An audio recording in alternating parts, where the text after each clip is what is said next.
Data is the new black. We at PhD have doubled the number of researchers since January of this year. We hire, yes, it's an absolute change in our business, and it's a great source, I think, of expertise that we're going to develop, and why our business is going to keep growing is because we're going to have more and more insights into the impact of media on business. But you think that relying on the data becomes more significant? I think using the data to make better planning and buying decisions becomes the way that we work to a far greater degree. And I think it also is critically important for the media companies when they are positioning and selling media properties that they have far more data and analytics around their sales process. If data is the new black, like Andrew was saying a little earlier, I thought that piece of data, which I tweeted out, by the way, because I was impressed by that. So a lot of people do that. That's right. A lot of people tweeted out. They were very excited about their employee number. And by the way, if you want to see yours, if you go to your LinkedIn profile and if you look at the URL at the top, there'll be a little piece of code that says ID equals, and there's a number. That's your number. That's the number you are when you joined LinkedIn, if you're curious to know. Interesting. It really is a part of a continuous process, as opposed to where I think, historically it was maybe, you get into the next year's planning process and you look at the data from the previous year and say, okay, how do we change things? Now it's more about the ongoing day-to-day stewardship of a brand. We look and track at people, how they put together consideration lists and how those change over time. And that's really a focus. A driver for Hyundai for this consideration is familiarity, being a new brand. So those are the two aspects that we really try to manage. With the tsunami, I think it's important to really sort of do the right thing, to step back and say, let's don't worry about selling, let's worry about getting the country in a better shape. We put a PSA to direct people to where they could find shelter. We also have something called a Google Person Finder. So if you didn't have any idea where your loved one was, you were able to search through, obviously, our search engines to locate those persons. And we've had over 600,000 people use that. It makes the world seem smaller. It makes all of us who work for Toyota around the globe feel like finally we're part of one company. Back to that internal communication and feeling and spirit that's so important.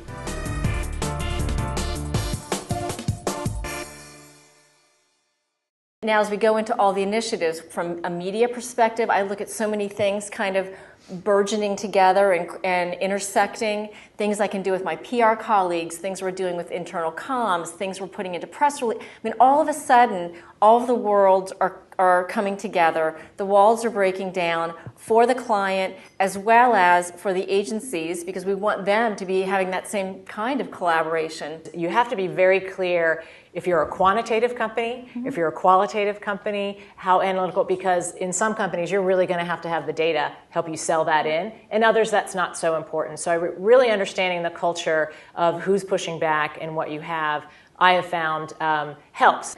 As we are trying to work with a lot of different countries, that involves a lot of different marketers, personalities, people that believe in different things. I think being flexible to a degree helps not hurt the cat so much. So back to that. You may not be 100% successful in doing what you're trying to do in year one, but it moves the needle, and being able to really show that has been successful.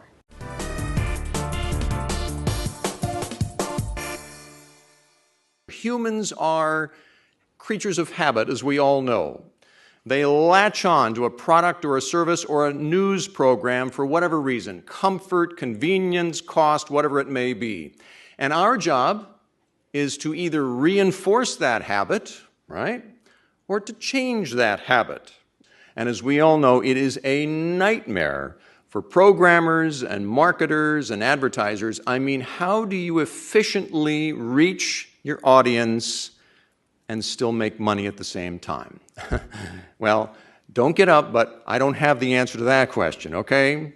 But I can give you some insights based on the experiences that I've had with two people who are huge consumers of media, my children. I talk about novelty being the creation of habits, and familiarity, maintaining those habits. But for them, it's none of that. For them, as they consume media, it's about convenience, and that's it. Novelty, these two people are very hard to impress. Let's face it, they have grown up with all of the technologies that are new to me. I think about my grandmother, who for her, back in the 1960s, picking up the phone and making a long-distance phone call was a big deal. She had to think about how to do this. For me, it was second nature because a telephone was something I'd always grown up with. Well, they've grown up, my kids, with all of this media and all of this technology, and for them, it's about the convenience factor. Familiarity, not such a big deal. Trust me, there are no allegiances that they have with different brands or personalities. They just want to get the job done. Tell me your impression so far of the IAA Global Marketing Summit. I think it was well organized. I liked the speakers, and I think it really brought up a lot of critical points that everyone is dealing with right now. Things like security couldn't be more apt, and I know that was something that Tom Haas just brought up again, and globalization and working across borders. So I thought it was very relevant.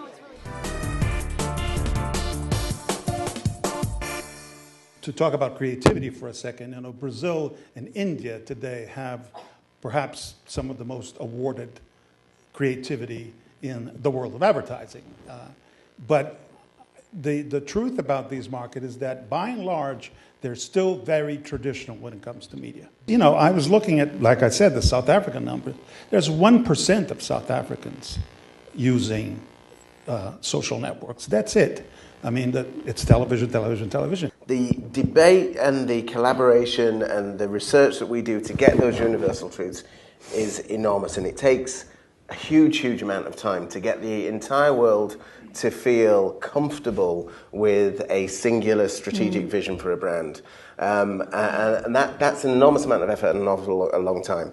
But then when we get that universal truth, the trick for the Coca-Cola company is to make that universal truth really, really big and expansive, so then the local markets can tell those kind of stories that have such local market flavor. But then if I do see it online, if I do see the Indian ad online, it's an authentic Coke spot. And so that ad in the US online would generate the same kind of responses as it does in India.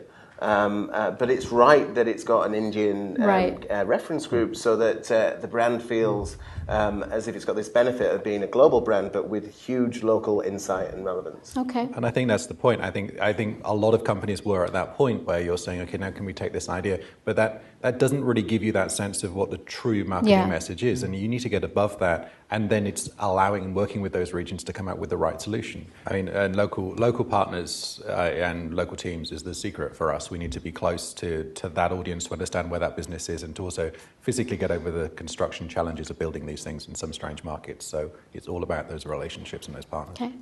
I echo Jonathan's perspective on that. Avon is interesting in the sense that our representatives have dual loyalties. So they sell Avon and something else. So for example, in Russia, there's this Swedish company called Oriflame. So they sell Avon and Oriflame. So we like the fact that they're there. These ladies have the option of choosing us or choosing our competitor, which I think is a good thing because it makes the channel viable. We look at the mega trends that I outlined previously, and this is what guides us. This is what is the way we've structured the company. It's the way we structure our solutions. Is relevant to the marketplace because these are all issues that everyone is facing, and so it's what drives the market, and that's what drives us. We partner with everybody. We partner with cities and with universities, and we'll do revenue sharing kinds of things, and we'll take on some risk. I think it's important. I noticed one of the points that came up earlier in your presentation was to think global and act local. Yeah. Which is definitely something we embrace. I was curious, on the BRIC panel, we had a lot of people advocating for what I would term would be a cross-cultural approach with adaptation for local markets. I'm just curious where you stand presently and how you see that potentially changing into the future. Yeah. What we have to be aware of is that a lot of these countries are working together. And so, we could just as easily be a supplier. Siemens China could be a supplier to a project in Brazil before Siemens Brazil could be the supplier. So, we've got to, you've got to work kind of all of the angles and think the fact that, I used to be in the aerospace business, and we always talk about co-opetition, because in a lot of particularly government contracts, you end up, working with your competitors because you share the business. And I think a lot of that's going to happen with some of the regional, or whether it's done regionally or even across the globe with other partners. And but it's anybody's guess. I don't. We're all consumers and we're all people, and we're all much more savvier, and we want to believe in something better than I'm going to buy this soap just because I need to wash my clothes. You want to know that they're helping clean water somewhere, they're putting money in sustainable resources. So I think definitely it will take me on beyond the event today.